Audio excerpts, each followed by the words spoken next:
প্রতি মাসে বাংলাদেশে মোবাইল ফাইন্যান্সিয়াল সার্ভিস বা এমএফএস এর মাধ্যমে ১.৫ লাখ কোটি টাকারও বেশি লেনদেন হয়।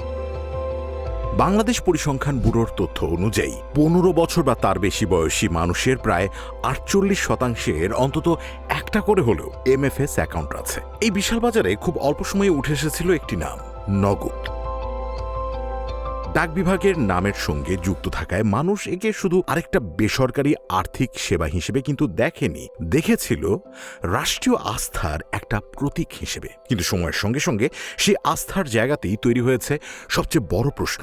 মালিকানা কাঠামো, পূর্ণাঙ্গ লাইসেন্স, গ্রাহকের ট্রাস্ট ফান্ড, অননুমোদিত ই মানি এবং আর্থিক অনিয়মের অভিযোগ সব মিলিয়ে নগদ এখন বাংলাদেশের এমএফএস খাতের সবচেয়ে বিতর্কিত অধ্যায়গুলোর একটি। বাংলাদেশ ডাক বিভাগের সেবা হিসেবে যাত্রা শুরু করা নগদ কিভাবে এত দ্রুত বড় হলো, এর পরিচালনা ও মালিকানা কারই বা হাতে ছিল, গ্রাহকের অর্থের নিরাপত্তা নিয়ে কেন প্রশ্ন উঠল, আর নিয়ন্ত্রক সংস্থাগুলো এতদিন কি করছিল? আজকে ভিডিওতে আমরা খুঁজব সেই প্রশ্নগুলোর উত্তর, নগদের উত্থান আর বিতর্ক। নগদের বিরুদ্ধে ২৩০০ কোটি টাকা জালিয়াতির প্রমাণ পেয়েছে দুদক। ৬৪৫ কোটি টাকার আর্থিক অনিয়মের অভিযোগে মোবাইল ফাইন্যান্সিয়াল সার্ভিস প্রতিষ্ঠান নগদের বিরুদ্ধে প্রতারণার মামলা করেছে বাংলাদেশ ব্যাংক।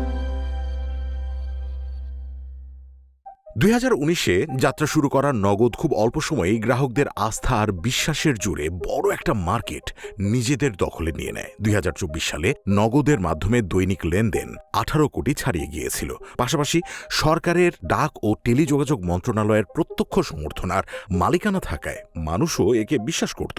তবে এখানে একটা ঝামেলা ছিল। কাগজে কলমে নগদের ৫১% ছিল ডাক বিভাগের, কিন্তু বাংলাদেশ ডাক বিভাগ টাকার লেনদেন করতে পারলেও কোন রকমের পেমেন্ট করার এখতিয়ার রাখে না।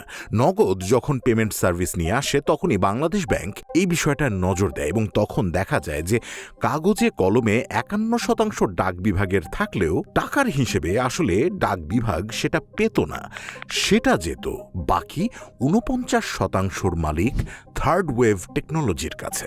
আরও মজার বিষয় হচ্ছে, এই থার্ড ওয়েভ টেকনোলজি যখন নিজেদের নাম বদলিয়ে নগদ লিমিটেড করে ফেলে সেটাও আমাদের ডাক বিভাগ জানত না। এদিকে ২০১৯ সালে বিবিসি বাংলা রিপোর্টে বলা হয়, গ্রাহকের অনুমতি ছাড়াই অনেক রবি আর এয়ারটেল ব্যবহারকারীকে নগদে রেজিস্ট্রেশন করে ফেলা হয়েছে, যাতে করে তাদের ব্যবহারকারীর সংখ্যা বেশি দেখানো যায়। এদিকে সে বছরই প্রায় ১,০০০ নগদ অ্যাকাউন্ট থেকে হুট করে সব রকমের লেনদেন বন্ধ হয়ে যায়। ২০২২ সালে নগদকে ঘিরে সামনে আসে আরও বড় অভিযোগ। নগদের এই ৪৯%-র মালিক থার্ড ওয়েভ গ্রাহকদের জমানো টাকা দিয়ে এক্সিম ব্যাংকের থেকে ৫০০ কোটি টাকার নাকি লোন নেয়। ৫০০ কোটি টাকা। বাংলাদেশ ব্যাংকের নিয়ম হচ্ছে কোনো আর্থিক সেবা প্রদানকারী প্রতিষ্ঠান গ্রাহকের অর্থ দিয়ে লোন নিতে পারবে না। তার উপর এই লোন যখন ফেরত দিতে ব্যর্থ হয় থার্ড ওয়েভ, তখন তারা নগদের গ্রাহকদের থেকেই আবারও ৩৯০ কোটি টাকা নিয়ে সেটেলমেন্টে রাজি হয়। তার মানে নগদের গ্রাহকদের অ্যাকাউন্ট থেকে ৩৯০ কোটি টাকা গায়েব। কিন্তু এদিকে কোনো গ্রাহকের অ্যাকাউন্টে টাকা কমেনি। এর মানে হচ্ছে নগদের কাছে টাকা না থাকলেও তারা গ্রাহকের অ্যাকাউন্ট দেখানোর জন্য প্রায় ১১০ কোটি টাকা ই মানি তৈরি করেছিল। দুর্নীতি দমন কমিশনের অনুসন্ধানে বের হয়ে আসে যে সেই ই মানির পরিমাণ আসলে ৬০০ কোটি টাকা। তার উপর গ্রাহকদের টাকা দেখিয়ে নেয়া লোনের উপর এত দিন ধরে চলেছে তারা, কিন্তু তাও তাদের বিরুদ্ধে সরকার কোনো কিচ্ছুটা করেনি। উল্টো ২০২২ সালে তারা নগদ ফাইন্যান্স পিএলসি নামে একটা অব্যাংকিং আর্থিক প্রতিষ্ঠান চালু করার অনুমতি পায়। কিন্তু কাহিনীর এক বিশাল টুইস্টে জানা যায় যে এই প্রতিষ্ঠানের সাথে আসলে নগদের কোনো সম্পর্কই নাকি ছিল না, বরং সেটা আসলে ছিল সামিট গ্রুপের। মানে কি পর্যায়ে যে দুর্নীতি, চিন্তাটা করুন একবার। এরপর হুট করে নগদের লোগো থেকে ডাক বিভাগের রানারের ছবি সরে যায়। নগদের ম্যানেজিং ডিরেক্টর তানভীর আহমেদ জানান, নগদের সাথে নাকি ডাক বিভাগের কোনো সম্পর্কই ছিল না। অথচ সারা দেশের মানুষ নগদের উপর ভরসা করেছিল এই এক ডাক বিভাগের জন্যই। ২০২৩ সাল নাগাদ নগদের ব্যবসায়িক ক্ষতি প্রায় ৬২৫ কোটি টাকায় পৌঁছায়। একই সময়ে প্রতিষ্ঠানটির ঋণের পরিমাণ ছিল প্রায় ৬১৭ কোটি টাকা।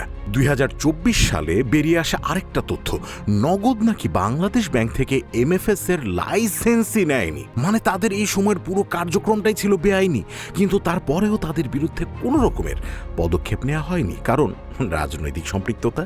2024 সালের রাজনৈতিক পরিবর্তনের পর বাংলাদেশ ব্যাংক নগদে প্রশাসক নিয়োগ দেয়। শুরু হয় অডিট, নথি যাচাই এবং আর্থিক কাঠামো পুনর্বিন্যাসের প্রক্রিয়া। দুদক ও অনিয়ম আর অর্থ পাচারের অভিযোগ নিয়ে অনুসন্ধান চালায়। আজ নগদ শুধু একটা কোম্পানির গল্প না, এটা রাষ্ট্রীয় প্রতিষ্ঠানের নাম ব্যবহার করে জনগণের বিশ্বাস অর্জনের একটা গল্প। এটা অস্পষ্ট মালিকানা কাঠামোর গল্প। এটা গ্রাহকের অর্থের নিরাপত্তা নিয়ে প্রশ্ন ওঠার গল্প। আর সবচেয়ে বড় কথা কি জানেন? এটা দুর্বল নিয়ন্ত্রণের সুযোগে একটা আর্থিক প্রতিষ্ঠানের অস্বাভাবিকভাবে বড় হয়ে ওঠার গল্প।